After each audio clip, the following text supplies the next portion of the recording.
और foxy jujutsu Kaisen mode 2 का chapter 3 officially आ चुका है और मैं लिटरली रात के 12 बजे ये बैठकर पढ़ रहा हूँ। क्यों? ताकि मैं इस पर वीडियो बना सकूं। ऑल्दो मुझे जुजुत्सु काइसेन भी बहुत पसंद है, लेकिन वीडियो की स्टार्ट में मैं आपको ये बता दूं कि ये चैप्टर कहानी में कुछ ज्यादा इम्पैक्ट नहीं डालता। ऑल्दो इसमें काफी सारे इंटरेस्टिंग मोमेंट्स जरूर हैं, और वो बात अलग है कि ये चैप्टर सुरुगी और मारू के बीच में हुई मिसअंडरस्टैंडिंग को क्लियर करने का काम करता है। अब चैप्टर का एक्सप्लेनेशन शुरू करूं उससे पहले मैं ये कहना चाहता हूं कि आप लोग प्लीज इस चैनल को सब्सक्राइब करें, जिससे हमारी रीच बढ़ेगी और ये वीडियो दूसरे एनिमे फैंस तक भी पहुंचेगा। तो प्लीज उस लाल बटन को ग्रे बनाएं, क्योंकि इससे आपका कुछ नुकसान नहीं और हमारा थोड़ा सा फायदा ही होगा। और अब हम चालू करते हैं अपना एक्सप्लेनेशन।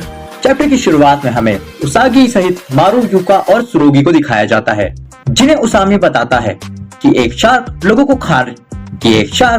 खा रही है, जिस पर यूका उससे पूछती है कि शार्क से डील करना तो गवर्नमेंट का काम है, जिस पर उसामी उसे कहता है कि वो शार्क गीफू प्रेफेक्चर में देखी गई है, लेकिन यूका उसे कहती है कि गीफू में तो कोई भी ओशन नहीं है, जिस पर उसामी उसे कहता है कि वो शार्क जंगल में देखी गई है। तभी बैनर शिफ्ट होता है और हमें ये लोग ट्रेन में गीफू जाते हुए दिखते हैं, लेकिन सुरुगी के दिमाग में तो कल की ही बातें घूम रही थी कि मारू ने उससे कहा था कि वो उससे बात ना करे, लेकिन अपने सूजे हुए मुंह के साथ सुरुगी कर्स स्पिरिट्स के बारे में बात करना शुरू करता है, और कर्स स्पिरिट्स के बारे में सुन मारू थोड़ा सा एक्साइटेड हो जाता है। वो मारू से कहता है कि वो भी सॉर्सरी जानता है, तो उसे कर्स स्पिरिट्स के बारे में कैसे नहीं पता। बेसिकली सुरुगी मारू को ताना मार रहा था। तभी यूका मारू को बताती है कि जब कोई कर्स एनर्जी कोई शेप ले लेती है, वो कर्स स्पिरिट्स में बदल जाती है। बेसिकली यूका ये कह रही थी कि गोस्ट ही कर्स स्पिरिट्स होते हैं, जिसमें सुरुगी थोड़ा डाउट दिखाते हुए कहता है कि ये सारे मामले पहले टोक्यो में हुआ करते थे, लेकिन काफी टाइम बाद ये चीजें टोक्यो के बाहर होना शुरू हो गई हैं, जब से एलियंस सामने आए हैं। लेकिन मारू को सुरुगी की कोई भी बात समझ नहीं आती और वो चूतियों की तरह सुरुगी की बातें सुन रहा था। लेकिन यूका आग में घी डालते हुए उसे समझाती है कि सुरुगी ये बोलना चाहता है कि शायद वो मैन ईटिंग शार्क मारू के लोगों में से ही कोई है। तभी मारू के दिमाग के घोड़े खुलते हैं और वो कहता है, सुरुगी मेरे लोगों में कोई भी ऐसा नहीं दिखता, और हाँ हम इंसान नहीं खाते। जिस पर यूका अपना ओपिनियन देते हुए कहती है कि उसामी ने किसी वजह से ही मारू के एलियन होने की बात छिपाई होगी, ऑल्दो उसे भी ये लगता है कि मारू एक बुरा एलियन नहीं है। और अपनी तरफदारी होता हुआ यूका से सुन मारू की आंखों में चमक आ जाती है। अगले पैनल में हमें दिखाया जाता है ये लोग गीफू पहुंच चुके हैं और अपनी इन्वेस्टिगेशन को भी शुरू कर देते हैं, और विटनेसेस से बात कर उन्हें ये बात पता चलती है कि विक्टिम्स की बॉडी उन्हें टुकड़ों में मिली थी और उन पर शार्क के बाइट मार्क्स थे, ऑल्दो जहां उनकी बॉडी थी वहां पर कोई भी रिवर नहीं थी। जिस पे यूका थोड़ा डाउट करते हुए कहती है कि हो सकता है विटनेसेस से कुछ गलती हो गई है, लेकिन वो बूढ़ा आदमी पूरे कॉन्फिडेंस से कहता है कि ये सब मूनलाइट की नाइट को हुआ था और उसने जंगल में एक शार्क को भी देखा था। यूका ये सारी बातें सुरुगी को बताती है, जो मारू के साथ जंगल में शार्क की तलाश में घूम रहा था। सुरुगी का शक सीधे मारू के ऊपर जाता है। वो मारू से पूछता है कि वो और उसके लोग सीक्रेटली उन्हें इन्वेट करने की कोशिश तो नहीं कर रहे, जिस पर मारू चिढ़ जाता है। वो उससे पूछ लेता है कि वो उसकी किस बात से नाराज है और वो किस बेस पे ये कह रहा है कि एलियंस का इस पे हाथ है, और ये दोनों बहस करना शुरू कर देते हैं। सुरुगी उसे गुस्से में कहता है कि सॉर्सरर्स को दिए गए मिशंस पर उनकी मौत भी हो जाती है और मारू सिर्फ उसके लिए अभी एक बोझ है। जिस पर मारू भी कहता है कि सुरुगी उसके छोटे भाई की जैसे बातें कर रहा है, जहाँ पर हमें भी ये समझ में आता है कि क्रॉस मारू का छोटा भाई है। सुरुगी उसे कहता है कि वो चाहता तो किडनैपिंग वाले मिशन के दौरान वो अपनी टेक्निक को शुरू में ही यूज कर सकता था, लेकिन फिर भी उसने नहीं कही।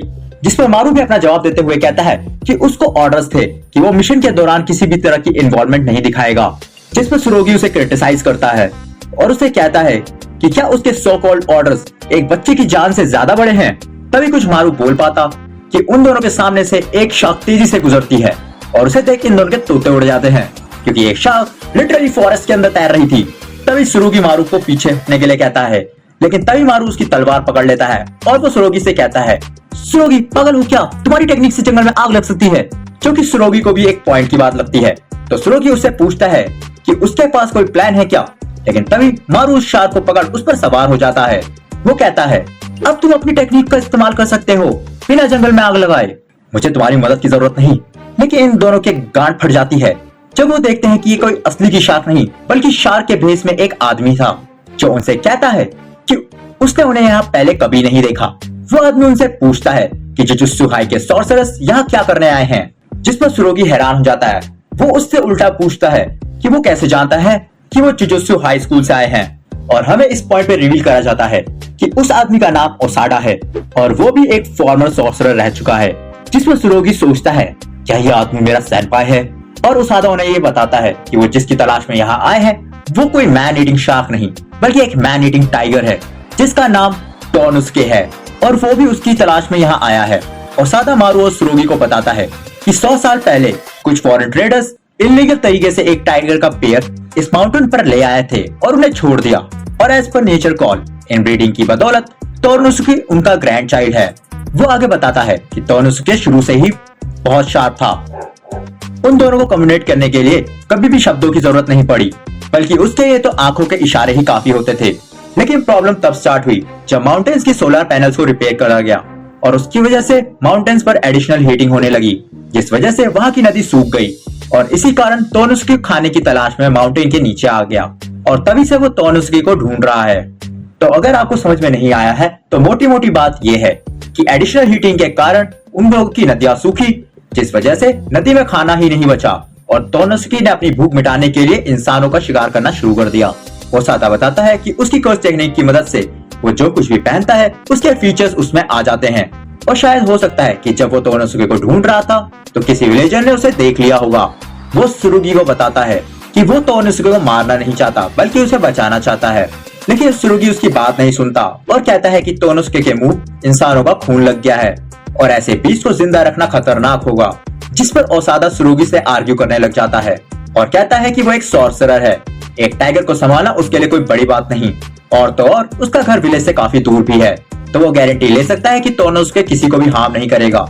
ओसाडा उससे कहता है कि वो चाहता तो टोनोसुके के ग्रैंड पेरेंट्स को पहले ही मार देता, लेकिन उसने उनके साथ कोएग्जिस्ट करना चुना, और कोएग्जिस्टेंस को सुन मारू को कुछ हिट होता है। वो सुरुगी से कुछ कहने ही वाला था कि तभी ओसाडा वहां से तेजी से निकल जाता है, और इस पैरे में हमें समझ में आता है कि ओसाडा टोनोसुके को ढूंढने के लिए शार्क का गेटअप क्यों यूज कर रहा था, क्योंकि टाइगर्स की तरह शार्क की स्मेलिंग पावर भी बहुत तेज होती है, वो ब्लड को दूर से ही सूंघ लेती है। लेकिन तभी ओसाडा देखता है कि एक पेड़ पर ब्लड लगा हुआ है, और उसे ये समझने में देर नहीं लगती कि टोनोसुके ने उसे ट्रैप कर लिया था। लेकिन अब ओसाडा के लिए बहुत देर हो जाती है, क्योंकि टोनोसुके ने उस पर अपने पंजे से वार कर दिया था। बट लकीली उसी पॉइंट पर सुरुगी और मारू ओसाडा को बचाने के लिए वहां आ जाते हैं। मारू सुरुगी को रुकने के लिए कहता है, लेकिन ओसाडा मारू को रोक लेता है। वो समझ गया था कि वो टोनोसुके जिसे उसने बचपन में देखा था वो अब एक बीस्ट में बदल चुका है, जिससे सिर्फ अपने शिकार से मतलब है। वो उन्हीं पलों को एक आखिरी बार याद करता है और सुरुगी से रुकते हुए कहता है वो टोनोसुके को बिना कोई तकलीफ पहुंचाए खत्म करे। हमें नेक्स्ट पैनल देख समझ आता है कि प्रोबेबली सुरुगी ने टोनोसुके को खत्म कर दिया था। वो मारू को ढूंढता है और उसके पास पहुंचता है।